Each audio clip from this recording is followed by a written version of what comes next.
First of all, what an interesting dynamic. Why? First of all, what an interesting dynamic to see both of my teams playing at the same time. It was interesting watching a different screen and watching different things for different reasons and having almost different expectations for different reasons. And so I don't know. That was an interesting watch, but Texas won. Oh, but hook 'em.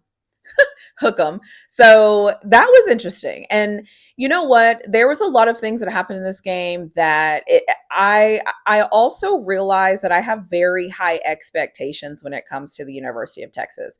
I had someone reach out to me and tell me that I might have been overly critical of some things that I think that I was seeing. And I'll mention those things in this video, but Texas wins. Texas wins the game. They did everything they're supposed to do. Backups came in. We got to see a lot of players who didn't normally get to see. But have you ever watched a game where you feel like you were winning the game? You knew where you were winning the game, but it just felt like you were kind of losing because of some things that were happening. That's how I felt with this Texas game. We won the game. We were supposed to win the game. The game was never in doubt, but there was just some things that happened within the game that kind of sucked. So let me just get into those things.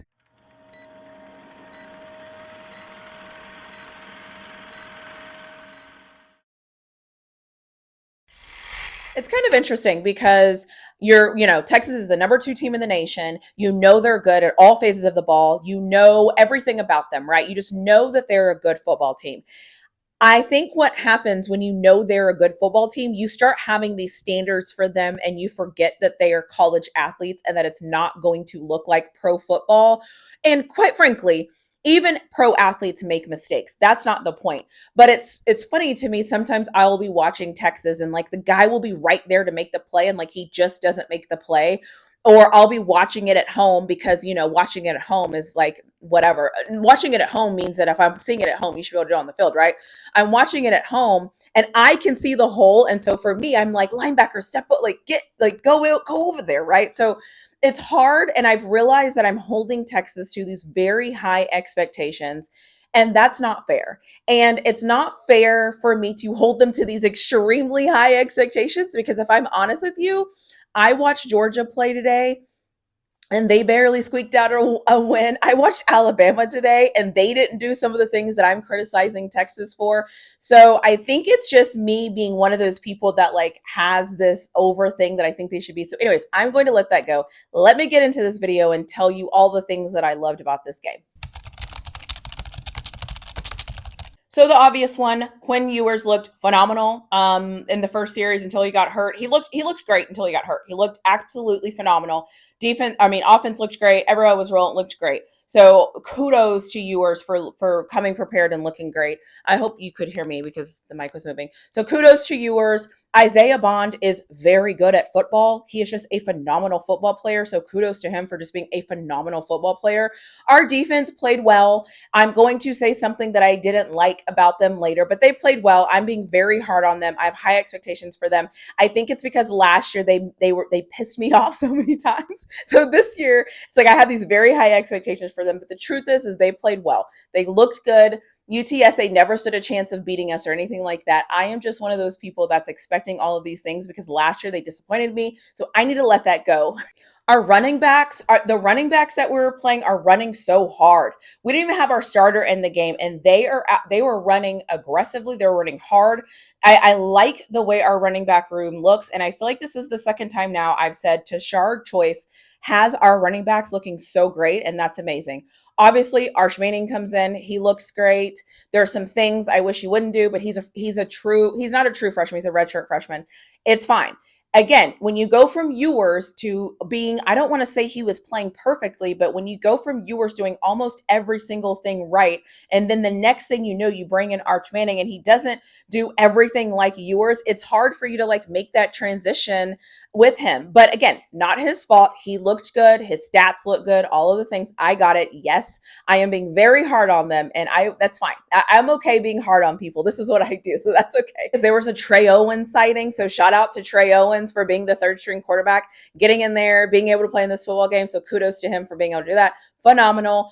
I know I always talk about Colin Simmons, but let me tell you something. If you have any time to go look at what Colin Simmons is doing, Every single play he's in the game, he's a disruptor. Does he always make the play? No. He's got to work on finishing the play. He's a true freshman. I'll give him that.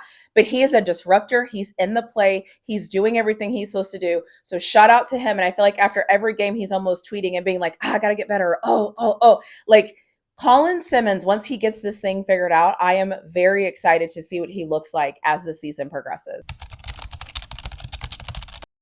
So let's get into the whatever. I'm going to use the whatever part here that says that my expectations are extremely high, and I expect our defensive line to look like it did last year, to be phenomenal, and to be all the things. And that is not fair. And I know it's not fair. I'm going to try to reel in my expectations. I'm going to spend some time this week watching a ton of Texas football content and a ton of different people talk about this defense, because I know that there's some amazing people that cover Texas football. So they're going to have great things to say, and they're all going to make me feel better, and they're all going to basically make me feel like I need to shut up and stop complaining. But if anybody says that I might be onto something, trust me, you'll hear it here first. But seriously, I'm just going to let it go. It is what it is.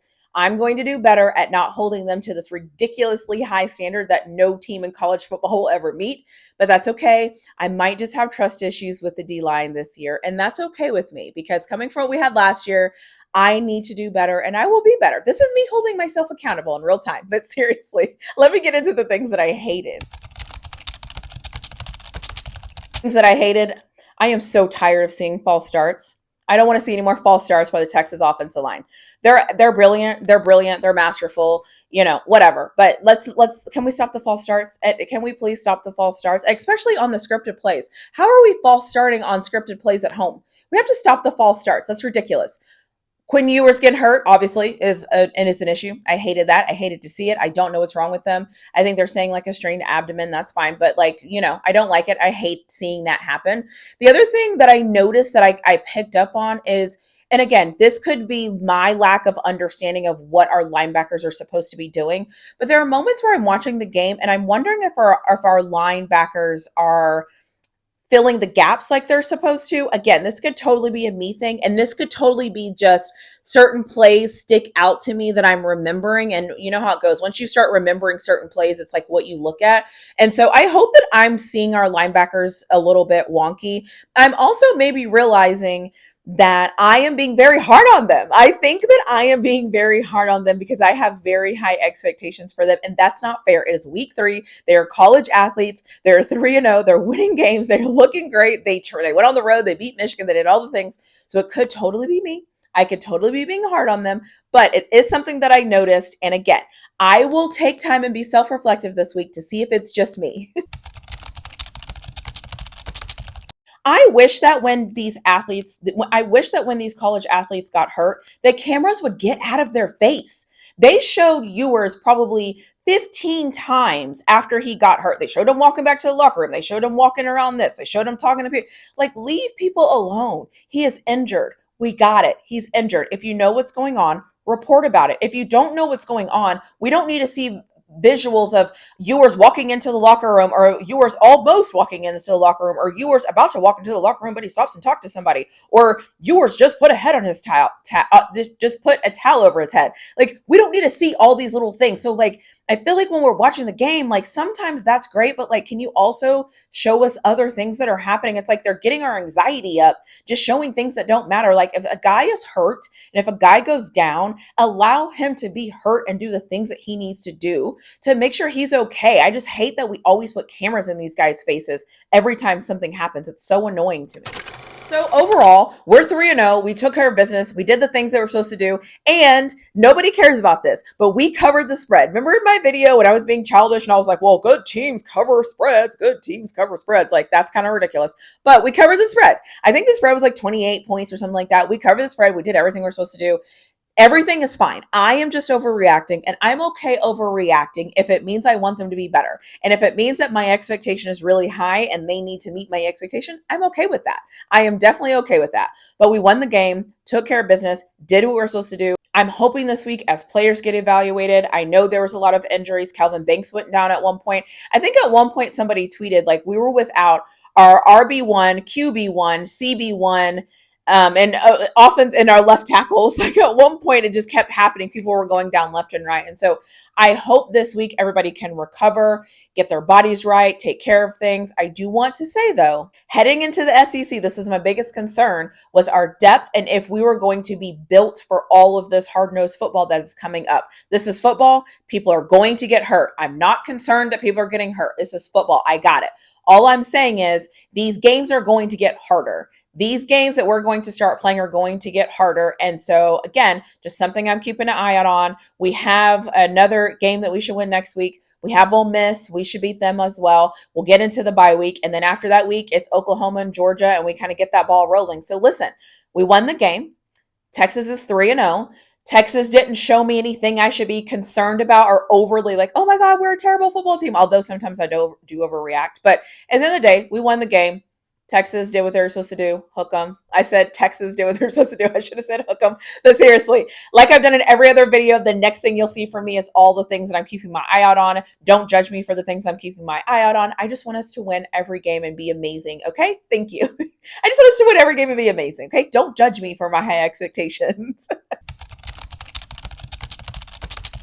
Because this section has just turned into a place where I can rant, I just want to go ahead and say the D-line again is concerning to me. And like I mentioned in the video, I think the concern for me is because last year I felt like it was a strong point of our team, and this year it's not, and it's making me nervous. I also feel like every time I see them, I'm expecting them to do all these amazing things. And the truth is, if you go look at the statistics, they're actually playing really well, and I am totally overreacting, and that's okay with me. But it's just something I'm keeping an eye out on. I will not stop keeping my eye out on that, so that's fine. The other thing is obviously health. I hope that after this game we can go back, we can get reevaluated, and make sure everybody's healthy, make sure everybody's ready to go, do the things that they need to do. Whatever that means is whatever that means. It's college, so we don't really get injury reports. We're not really going to know what's happening. But it's just something I'm going to keep my eye out on because, for obvious reasons, Quinn Ewers is one of the people that is injured, so I'm going to keep an eye out on that. But at the end of the day, I just hope that we keep progressing. Like I said in my Colorado video, I don't know if I'm going to release the Texas video or the Colorado video first, but like I said in that video, all you want to see is progress. If you're seeing progress and you feel like your team is making adjustments and you feel like your team is getting better, then that is all that matters. And I do know that Texas showed up for the moment. They had that big game in Michigan last week. They showed up today, ready to play, ready to go, and they took care of business. And at the end of the day, that is the goal. The goal is to win games. And we won the game. We're 3-0. We're heading into the next week, and I'm proud to say that we won. I'm proud that we looked good, and I'm proud that we keep showing up when we're supposed to show up. So I will end this video here. As always, hook 'em.